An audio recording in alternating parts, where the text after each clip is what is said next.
Let's talk about optimism, like starting a video without any equipment and only a baked idea. Uh, so, yeah, I have to bend down a little bit because my tripod is actually a tree and it just didn't get it high enough. But anyway, I said let's talk about optimism, let's talk about positive thinking.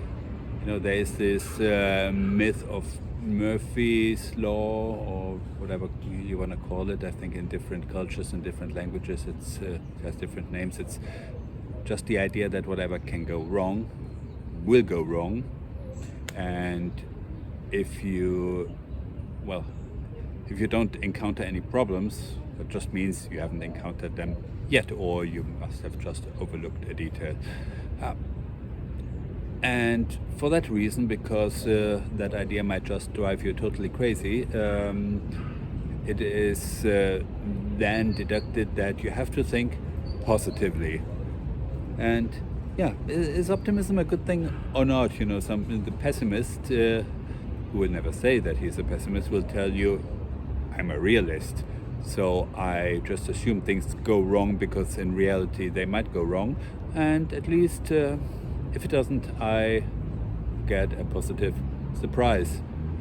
While it is true, if you're an optimist and you think everything will be fine, you will encounter probably one or the other occasion when it just doesn't go fine. So, well, you choose, or I don't know.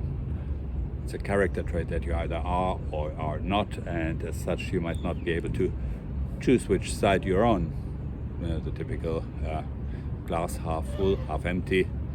I'm not diving deeper into those theories. So, what am I saying?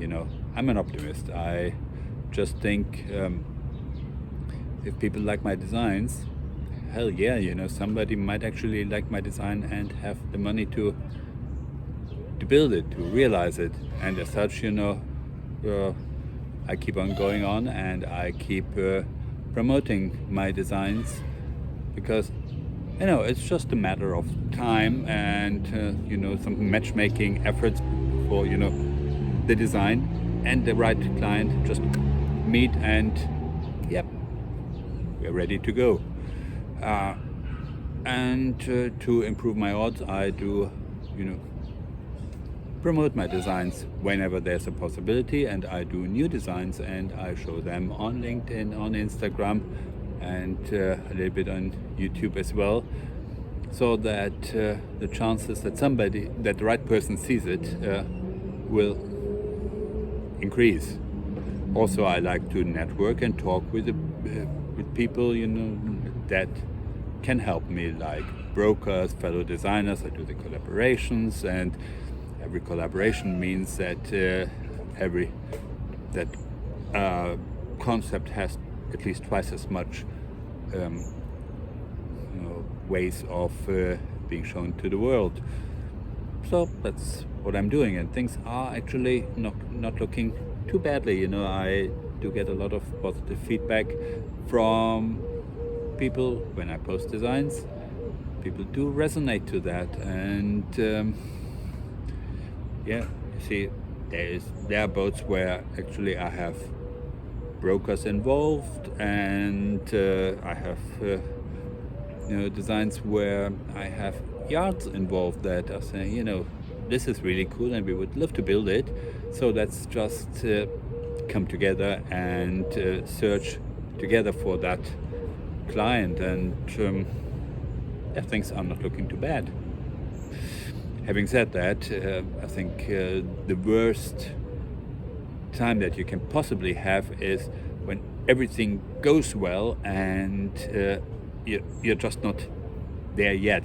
This kind of agonizing feeling that you're just so close, or even closer, and that the success will be just around the next corner, except for you don't know if the next corner is a few hundred meters or in 3 months, because that's the thing, you do have to play the long game in this industry. It's not like you design, you publish, you get 100 comments, on LinkedIn, and it goes viral on Instagram, and the next day you get an inquiry.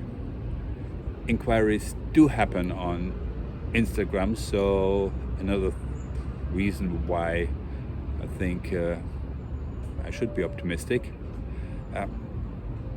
And I think, well, basically I don't have a chance to change that anyway. I mean, I think I'm fairly realistic. I like to keep my feet on the ground and my head in the clouds, and keep them, well connected, so that I'm not just, flying off on a tangent and, live in cuckoo la la land. I wanted to say Wonderland or La La Land. Doesn't matter. So yeah, keep grounded, keep working, be realistic about what you want to achieve, but also be optimistic and believe in you, because I think only if you believe in yourself and be optimistic, you actually have that positivity, transcending to other people. And I think, well, I have the idea that clients will probably respond more to the confident person than to the one that is too afraid to approach them, and they have to twist the designer's arm before the designer starts believing in himself, because that's not going to happen. The client wants you to believe in the project and be the fierce fighter for the project, and not just fold immediately when things might be difficult, or when the yard says, can we do that or that change for that technical reason. Sometimes there's a technical reason. Most of the times it's probably that they want to save money, but that's another matter. What I'm saying is, yeah, stay positive, stay confident. You can do it. And that's about it. If you believe in yourself, you can do it. You can also hit the like button. You can also subscribe, obviously. And I'll see you next time.